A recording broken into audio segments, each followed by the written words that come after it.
and it has m rows and n columns, we say that the size of matrix is m cross n.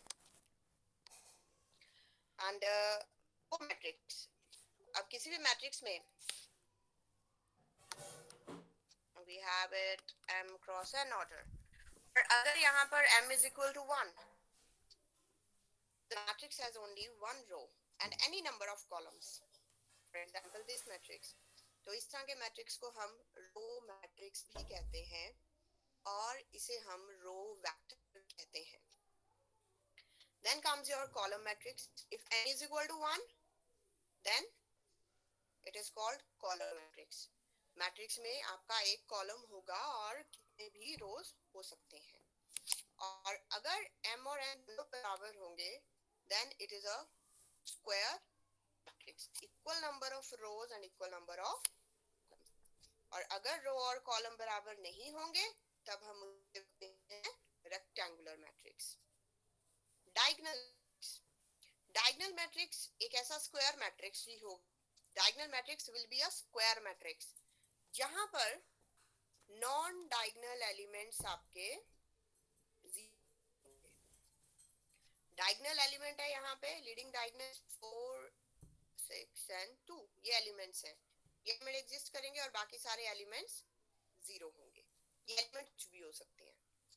लेकिन अगर ये leading diagonal elements आपके बिल्कुल same होंगे, कोई भी स्केलर हो सकता है, 5 5 5 हो सकता है, 7 7 हो सकता है, -2 -2 -2 हो सकता है, then such matrix is called scalar matrix. और अगर ये डायगोनल एलिमेंट्स आपके square matrix which is a diagonal matrix और उसकी एंट्रीज में unity 1, then it is called identity matrix. और अगर सारे के सारे एलिमेंट्स जीरो हैं, then it is a null matrix or you can say zero matrix. सब मैट्रिक्स मैंने आपको बताया अभी कि अगर हम किसी भी मैट्रिक्स में नंबर ऑफ रोज और कॉलम डिलीट कर देते हैं, हमें जो मिलता है वो सब मैट्रिक्स होता है. एक इंफॉर्मेशन, बहुत सारी इंफॉर्मेशन है, उसमें से कुछ को आपने डिलीट कर दी, still you get a useful information. Upper triangular, lower triangular matrix. A square matrix is said to be upper triangular matrix if all the elements below the leading diagonal are zero. This is the leading diagonal. और इसके नीचे के अगर सारे elements zero हैं, then we get an upper triangular matrix. Lower triangular matrix, अगर leading diagonal के ऊपर के सारे above elements are zero, then you get a lower triangular matrix. Transpose of the matrix मैंने आपको बताया कि अगर हम इंटरचेंज करते हैं रोज को, कॉलम्स को, we get transpose of matrix and it is denoted by A dash or A transpose AT. Then comes your symmetric matrix. अब कोई भी स्क्वायर मैट्रिक्स अगर हमारे पास है, तो कब होगा? When A is equal to A dash. A dash transpose means उसके रोज और इंटरचेंज करने के बाद अगर हमें सेम मैट्रिक्स मिल रहा है, तब हम कहेंगे कि गिवन मैट्रिक्स हमारे पास एक सिमेट्रिक मैट्रिक्स है. जैसे कि ये लिखा हुआ है, अगर इसको मैं A बोलती हूँ और मैं यहाँ पे इसके रोज और कॉलम्स को चेंज कर देती हूँ, the first row becomes the column A H G. Second row become the second column H B F and the third one G F E. तो दोनों मेरे पास सेम है. My A is equal to A dash. It means the given matrix is symmetric matrix. Then skew symmetric matrix. A square matrix A is said to be skew symmetric matrix if A dash is equal to minus of A, negative of A. अगर मैं इसका transpose निकालूंगी, this is my A, this is my A dash, rows और columns को change कर देते हैं. First row will become first column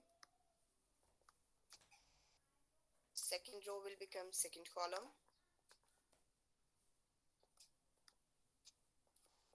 and third row will become third column.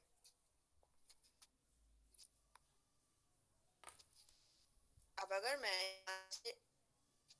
Negative से मल्टीप्लाई कर देती हूँ या नेगेटिव कॉमन ले लेती हूँ सभी एलिमेंट से, क्योंकि हमने स्केलर मल्टीप्लिकेशन अभी आपको मैंने बताई, तो इसको मैं नेगेटिव अगर करती हूँ तो ये सारी एंट्रीज -1 से मल्टीप्लाई हो जाएंगी। माइनस माइनस माइनस, ये प्लस बन जाएगी, ये प्लस बन जाएगी, ये प्लस बन जाएगी, और ये मैट्रिक्स क्या बन गया अब हमारे जो पहले था A, negative of A dash is equal to A.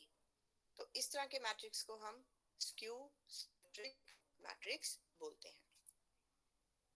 Then comes your orthogonal matrix. कोई भी square matrix A orthogonal matrix होता है अगर हम ए और ए के ट्रांसपोज को आपस में मल्टीप्लाई करें, and we will get unit matrix, identity matrix, sorry identity matrix और यूनिट मैट्रिक्स 1 0 0 0 1 0 0 0 1, इस तरह का। अगर मेरे पास एक स्क्वायर मैट्रिक्स है ए ऑफ ऑर्डर 3/3, मैं उसका ट्रांसपोज निकालूंगी 3/3 ऑर्डर का ही, और अगर इन दोनों को मल्टीप्लाई करूंगी then I will get an identity matrix of the same order. Conjugate matrix. If you have a matrix, अगर ये A मैट्रिक्स आपके पास गिवन है, आप इसका कॉन्जुगेट करना चाहते हैं, to find out the conjugate, आप हर एक एलिमेंट को रिप्लेस करते हैं उसके कॉम्प्लेक्स कॉन्जुगेट से, and the new matrix which is obtained is called conjugate matrix. 2 plus iota, इसका कॉन्जुगेट हुआ 2 minus iota. 3 minus 4 iota का conjugate 3 plus 4 iota. 5 is a real number, 5. 8 3 iota, 8 minus 3 iota plus 2 iota, और 4 minus 5 iota का conjugate 4 plus 5 iota. मैंने हर एक element को replace कर दिया उसके कॉम्प्लेक्स कॉन्जुगेट से, और जो नया मैट्रिक्स मुझे मिला that is conjugate matrix of A, and it is denoted by A bar. अब conjugate matrix का अगर मैं ट्रांसपोज ले लेती हूँ, what I will get conjugate matrix. The transpose of this conjugate matrix is conjugate matrix, and it is denoted by A theta. तो A theta क्या हुआ, मैंने पहले A मैट्रिक्स का कॉन्जुगेट लिया, उसके बाद मैंने उसका ट्रांसपोज लिया। कॉन्जुगेट लेने के लिए मैंने क्या किया, हर एक एलिमेंट को उसके कॉम्प्लेक्स कॉन्जुगेट से रिप्लेस किया, और उसके बाद उसके रोज और कॉलम्स को इंटरचेंज कर दिया। What I will gate is ट्रांजुगेट matrix. If this is the matrix, तो सबसे पहले मैंने इसका कॉन्जुगेट फाइंड आउट किया। I replaced it by its complex conjugate 4 plus 5 iota, 4 minus 5 iota, और इसी तरह से पूरे मैट्रिक्स का मैंने पहले कॉन्जुगेट निकाला, उसके बाद मैंने रोज और कॉलम्स को इंटरचेंज कर दिया। What I get ट्रांजुगेट matrix. अब इतना सब क्यों, क्योंकि हर्मिशियन मैट्रिक्स, अगर मेरा मैट्रिक्स ए जो मेरे पास था, और अगर मैं उसका ट्रांजुगेट ले निकाल रही हूँ और वो दोनों बराबर आ रहे हैं, इस तरह के मैट्रिक्स को हम बोलते हैं Hermitian matrix. This is the example of Hermitian matrix. अगर ये मेरा मैट्रिक्स ए है, ए का नाम मैं इसको दूंगी, पहले इसका कॉन्जुगेट ए C plus iota D C minus iota D और ये B, और उसके बाद इसका ट्रांसपोज, कॉन्जुगेट का ट्रांसपोज, रोज और कॉलम्स को इंटरचेंज कर देना। ये रो बन जाएगी column A C plus iota D, C minus iota D, यहाँ पर B। और क्या है ये मेरा गिवन मैट्रिक्स के सेम ही है, A is equal to this. तो इस तरह के मैट्रिक्स को हम बोलते हैं Hermitian matrix, skew Hermitian matrix. A square matrix A is called skew Hermitian matrix if A is equal to negative of its conjugate. और जैसे अगर ये A matrix है, if this is my A matrix, then your conjugate of this matrix will be 0, 5 minus 4 iota, 5 plus 4 iota and 0. और अगर मैं इसका transpose ले लूंगी, transpose, it will be equal to 0,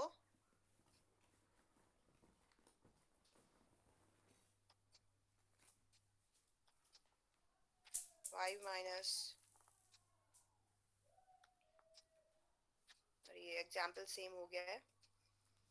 Here we will take this example.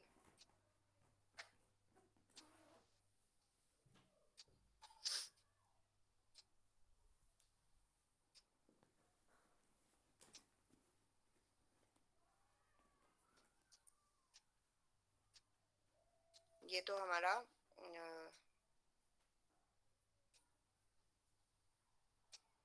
Hermitian matrix, skew Hermitian matrix.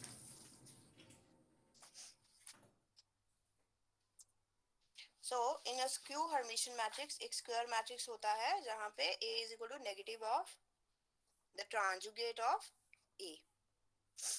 For example, we will go with the second one.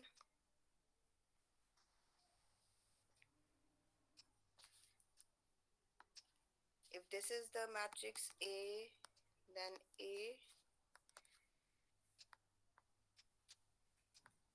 plus iota, 3 minus 2 iota, minus 2 plus iota, minus 3 minus 2 iota, 0, 3 plus 4 iota, 2 plus iota, minus 3 plus 4 iota, minus 2 iota.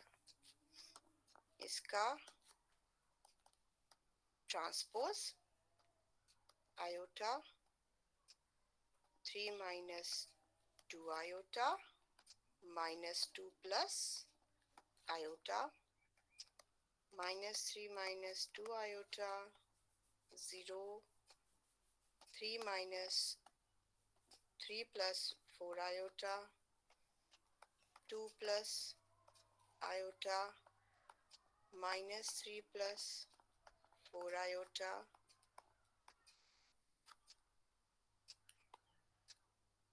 and minus 2 iota. And if you compare it with the given matrix A, तो negative sign का फर्क है। अगर मैं इसको minus से multiply कर देती हूँ, negative here, it will become minus, और ये plus plus, minus minus, minus plus, plus minus, ये प्लस हो गया, ये नेगेटिव हो गया, negative negative positive. What you will get is the given matrix. So this is skew Hermitian matrix. Then comes your unitary matrix. Unitary matrix भी again एक square matrix होता है, और किसी भी स्क्वायर मैट्रिक्स को हम यूनिटरी मैट्रिक्स बोलते हैं अगर A into its conjugate is equal to identity matrix. Then idempotent matrix. A matrix is said to be idempotent matrix if a square is equal to a. अगर आप एक matrix का square लेते हो and it is equal to a itself, then it is called idempotent matrix. Involuntary matrix. A matrix A is said to be involuntary matrix if a square is equal to I. अगर a का square लेते हैं और वो identity matrix I के बराबर आता है, then involuntary matrix. और जो हमारा यूनिट मैट्रिक्स जो होता है that is always involuntary matrix, क्योंकि अगर आप उसका स्क्वायर लोगे then it comes to be I itself. Identity matrix का स्क्वायर आई ही आएगा। nilpotent matrix.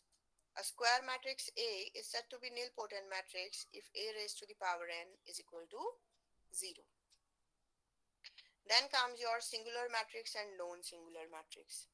जब हम डिटर्मिनेंट निकालते हैं, अगर मैट्रिक्स का डिटर्मिनेंट स्क्वायर मैट्रिक्स, डिटर्मिनेंट हमेशा स्क्वायर मैट्रिक्स का निकलेगा, तो अगर डिटर्मिनेंट आपका 0 आता है then you said that the given matrix is a square matrix, और अगर वो डिटर्मिनेंट 0 नहीं आता है then it is a non singular matrix. Now अब थोड़ा सा डिटर्मिनेंट के बारे में करते हैं बात।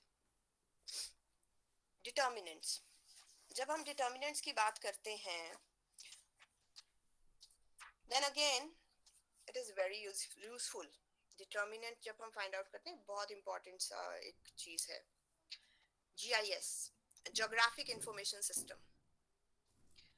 Geographic information system with the help of GPS, जब आप कोऑर्डिनेट्स को मार्क करते हैं और एक पर्टिकुलर जगह को मार्क करके उसका एरिया फाइंड आउट करना चाहते हैं, तो ज्योग्राफिक इंफॉर्मेशन सिस्टम जो है it has changed the way the cartographers and geographical analysts do their job.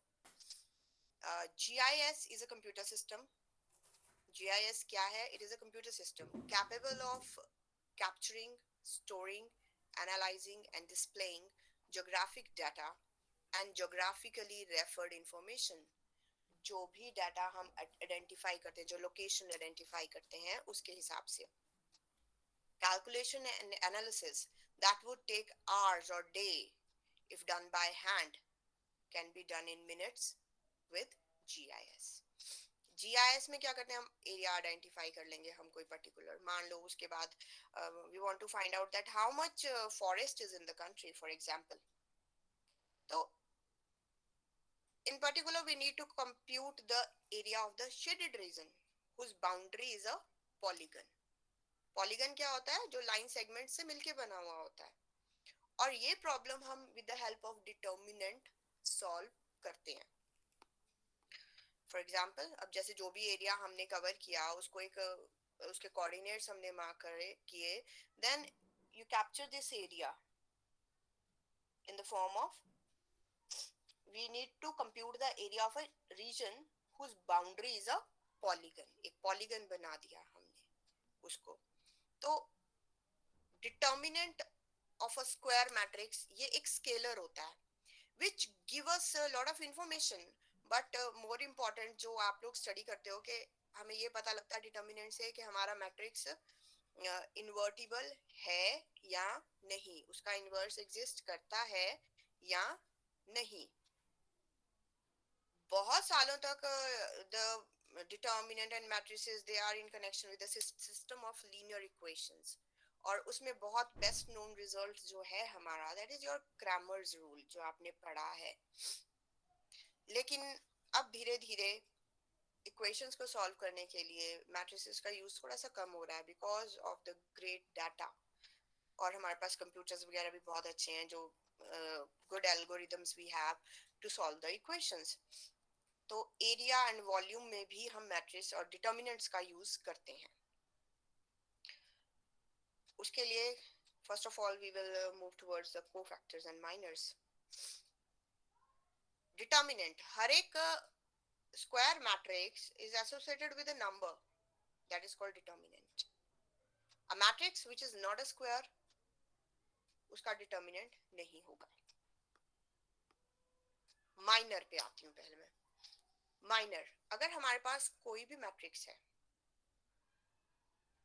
if we delete ith row and jth column passing through the element aij, अगर मान लीजिए मेरे पास ये एक मैट्रिक्स है a11 a12, ये इसकी एंट्रीज हैं। अब फर्स्ट एंट्री जो मेरे पास है ये a11, मुझे इसका माइनर फाइंड आउट करना है, minor of the element a11। तो मैं क्या करूंगी, मैं इसका फर्स्ट रो और फर्स्ट कॉलम डिलीट कर दूंगी, और जो एलिमेंट मेरे पास बचेगा वो मेरा माइनर है, किसका, a11 एंट्री का। उसी तरह से अगर मुझे माइनर फाइंड आउट करना है for a12, this is my a12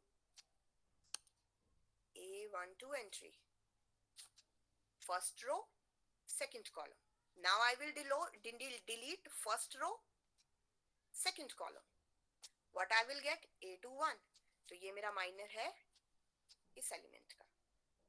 Similarly you can find out minor for every element। अगर हम 3x3 मैट्रिक्स पे जाते हैं, अब यहाँ पर a11 का माइनर क्या होगा, if I will delete the first row and first column, what I will get, मेरे पास ये एक मैट्रिक्स मिलता है, और इसका जब मैं डिटर्मिनेंट निकालूंगी वो होगा मेरा minor of a11, this determinant. ठीक है, minors, these are minors. Minors के बाद नेक्स्ट आता है आपका कोफैक्टर। अब अगर आपने जो भी पर्टिकुलर एलिमेंट का माइनर निकाला है, a11 a12 aij आपका एलिमेंट है, आपने उसका माइनर निकाला mij। अब जब हम उसको मल्टीप्लाई करेंगे -1 raised to the power I plus j, then what you get is cofactor. और ये कोफैक्टर बड़े इंपॉर्टेंट होते हैं जब हम निकालते हैं किसी भी मैट्रिक्स का डिटर्मिनेंट। ठीक है, तो कोफैक्टर क्या आ गया,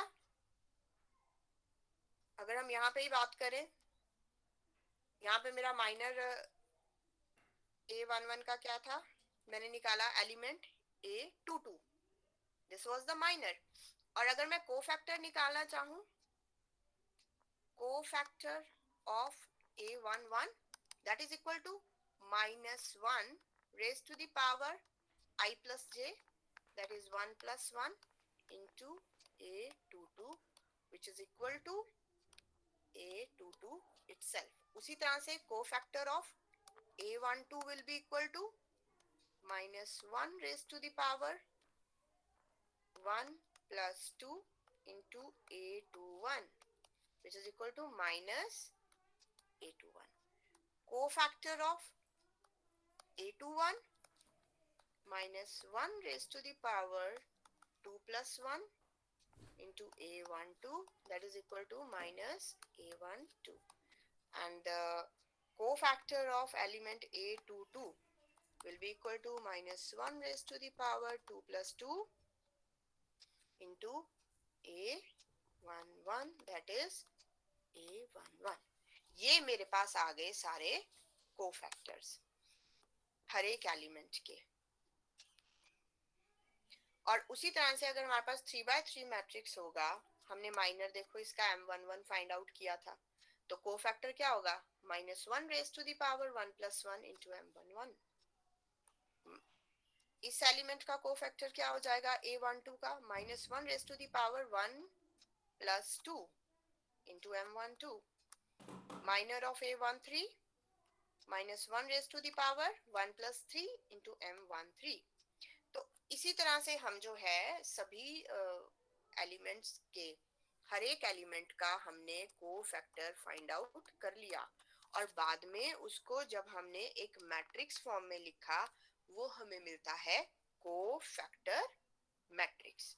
देखो जैसे ये ए मैट्रिक्स था, मैंने इसके कोफैक्टर्स निकाल लिए, मैंने इनको मैट्रिक्स की फॉर्म में लिख दिया, what I will get, cofactor matrix of A. अब जब मैं इस कोफैक्टर मैट्रिक्स का ट्रांसपोज लेती हूँ, I will get adjoint of A. और अभी हम एडजॉइंट पे नहीं पहुंचेंगे। तो कोफैक्टर्स की एक्सपेंशन मैंने आपको थोड़ा सा कोफैक्टर फाइंड आउट करना बताया, ठीक है। अब देखो, हम we will consider a cofactor expansion. 2x2 matrix लेते हैं हम, A matrix and second is your C matrix. मैंने A को C से मल्टीप्लाई किया। अब जब हम दो मैट्रिक्स को आपस में मल्टीप्लाई करते हैं, बहुत जरूरी होता है ये चेक करना कि क्या वो दो मैट्रिक्स आपस में कंपैटिबल है मल्टीप्लिकेशन के लिए या नहीं। जैसे इसका ऑर्डर है 2x2,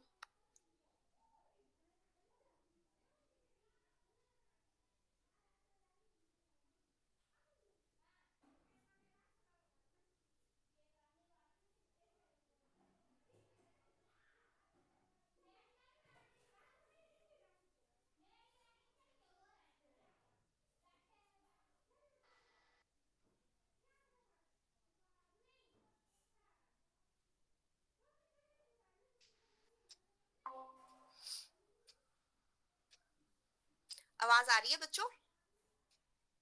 yes ma'am. Okay, light चली गई थी तो डिस्कनेक्ट हो गया था। तो अगर तो हमारे पास स्क्वायर मैट्रिक्स है, देन वो आपस में कंपैटिबल है, वो मल्टीप्लिकेशन के लिए कंपैटिबल है। But if you don't have the square matrix, then how to check the compatibility? तो जरूरी होता है जो आपने जिस ऑर्डर में मैट्रिक्सेस को मल्टीप्लाई करना है, the number of columns in the first matrix should be equal to number of rows in the second matrix. अगर आपके पास दो मैट्रिक्स A और B हैं और अगर आपने A को B से मल्टीप्लाई करना है, you have two matrix, तो बहुत जरूरी है, मान लेते हैं चलो A मैट्रिक्स है आपका एक जिसका ऑर्डर है 2/3 और एक B मैट्रिक्स है जिसका ऑर्डर है 3/4। 3/4। अब ये दोनों मल्टीप्लाई तभी होंगे A और B अगर A की columns, the number of columns in A are equal to number of rows in B, जो कि सेम है, which are same।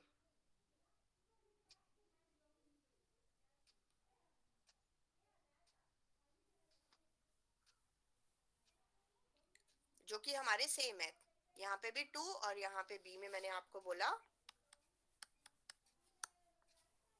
B matrix है हमारा 3x4। तो A और B कब कंपैटिबल होंगे?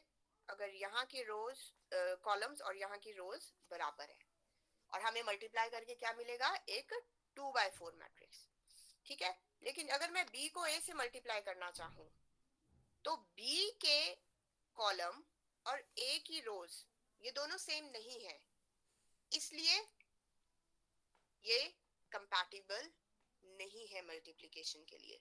तो जरूरी नहीं है अगर A मैट्रिक्स B से मल्टीप्लाई हो रहा है तो B मैट्रिक्स भी A से मल्टीप्लाई हो, but in the case of square matrix it's okay, आपके मल्टीप्लाई हो जाते हैं मैट्रिक्स, ठीक है।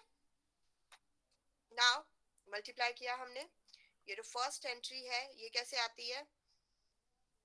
A into D plus B into minus C. ये जो फर्स्ट रो है और फर्स्ट कॉलम है इनके कॉरेस्पॉन्डिंग एलिमेंट्स को मल्टीप्लाई किया जाता है and you will get the first entry of the product जो आप फाइंड आउट करना चाहते हो। तो ये देखो मैंने मल्टीप्लाई किया, आई विल गेट दिस मैट्रिक्स। मैंने उसके बाद AD माइनस BC को कॉमन ले लिया और मेरे पास ये बन गया। फिर मैंने CA भी फाइंड आउट किया and I will get this matrix, okay. Now अगर अब दो मैट्रिक्स को मल्टीप्लाई करने पर आइडेंटिटी मैट्रिक्स आ रहा है, A को C से मल्टीप्लाई किया, I am getting identity matrix. C को A से मल्टीप्लाई किया, I am getting identity matrix, और साथ में ये टर्म भी है मेरे पास, साथ में मेरे पास एक ये टर्म भी है। अब ये जो टर्म है इसका बड़ा इंपॉर्टेंट रोल रहता है। अगर तो ये टर्म मेरी जीरो नहीं है this term is not equal to 0, ये वाली टर्म परे चले गई, और मैं कह सकती हूँ कि the matrix this is the inverse of A, और ए क्या है, इन्वर्टिबल है। ए का इनवर्स क्या है, 1 upon A D minus B C into matrix C. 1 upon A D minus B C is a scalar, it is a scalar, और C क्या है हमारा, मैट्रिक्स है। अब अगर ये टर्म 0 होगी तब क्या होगा, अगर ये टर्म 0 होगी तो नेचुरल सी बात है आपका a इंटू सी और c इंटू ए ये भी क्या होगा, ये पूरा 0 मैट्रिक्स बन जाएगा, ये एंट्री 0 0 0 0 हो जाएंगी। ठीक है, अब ये इन्वर्टिबल है या नहीं, मान लेते हैं suppose it is invertible, let it be invertible. तो c is equal to c into I two, जब हम आइडेंटिटी मैट्रिक्स से मल्टीप्लाई करते हैं किसी मैट्रिक्स को, उसको कोई फर्क नहीं पड़ता है। अगर मेरा c 2x2 ऑर्डर का मैट्रिक्स है, उसको मैं एक 2x2 ऑर्डर के आइडेंटिटी मैट्रिक्स से मल्टीप्लाई कर रही हूँ, नो चेंज। अब मैं बोल रही हूँ a मेरा इन्वर्टिबल है, मींस a का इनवर्स एग्जिस्ट कर रहा है।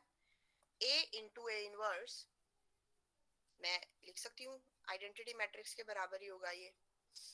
नाउ जब हम मैट्रिसेस को मल्टीप्लाई करते हैं आपस में, उनकी मल्टीप्लिकेशन कॉम्यूटेटिव तो नहीं होती, लेकिन हाँ उनकी मल्टीप्लिकेशन आपस में एसोसिएटिव होती है। So I am combining these two, C A into A inverse, और सी इंटू ए मुझे पता है किसके बराबर है, 0 मैट्रिक्स के बराबर है। 0 मैट्रिक्स से जब मैं ए इनवर्स को मल्टीप्लाई करूंगी then I will get a 0 matrix, means C is equal to 0 matrix. All the entries of C are equal to 0. और उसी तरह से all the entries of A are also equal to 0, which is a contradiction. अगर सारी entries 0 हैं तब हम कुछ नहीं बोल सकते हैं उस मैट्रिक्स के बारे में। तो A is not inverting. तो कोई भी अगर मैट्रिक्स आपके पास A है, उसके इन्वर्टिबल होने के लिए बहुत जरूरी है कि AD माइनस BC, ये जो टर्म थी, ये जो स्केलर आया था, that should not be equal to 0.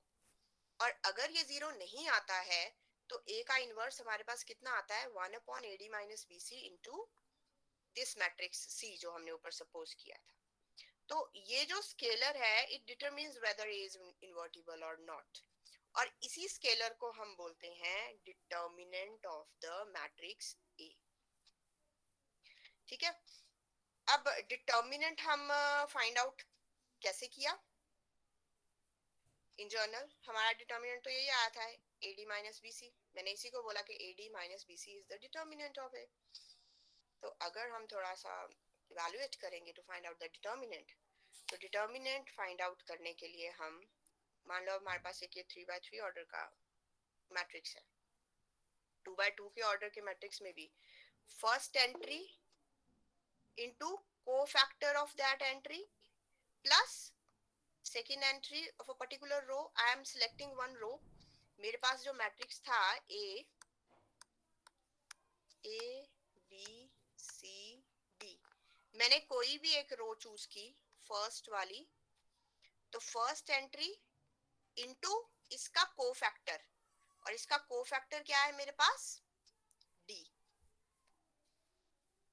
Plus second entry B, और इसका कोफैक्टर मेरे पास क्या है, माइनस सी। तो वो मेरे पास आ गया determinant AD minus BC। Simple, आप लोग फाइंड आउट करते हैं ऐसे क्रॉस मल्टीप्लाई करते हैं और हम ये डिटर्मिनेंट लिख देते हैं AD माइनस BC। नाउ अगर हमारे पास 3x3 ऑर्डर का मैट्रिक्स है, अगेन कोफैक्टर एक्सपेंशन से कैसे हमने अगर इसका डिटर्मिनेंट फाइंड आउट करना है, हम किसी भी रो से इसको एक्सपैंड करेंगे थ्रू एनी रो। अगर मैं फर्स्ट रो से एक्सपैंड करती हूँ तो मींस फर्स्ट एलिमेंट 1 इनटू उसका cofactor plus second element into उसका cofactor plus third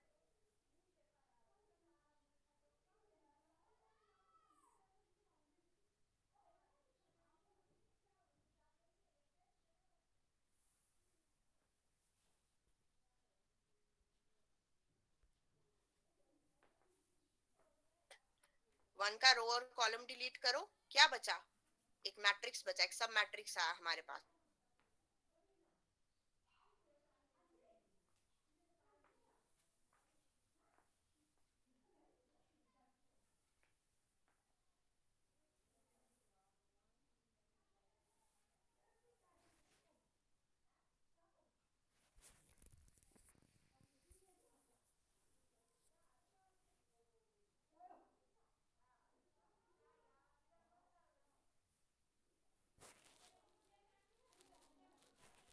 okay ma'am. इसी तरह जब हम, अगर मान लो हमारे पास कोई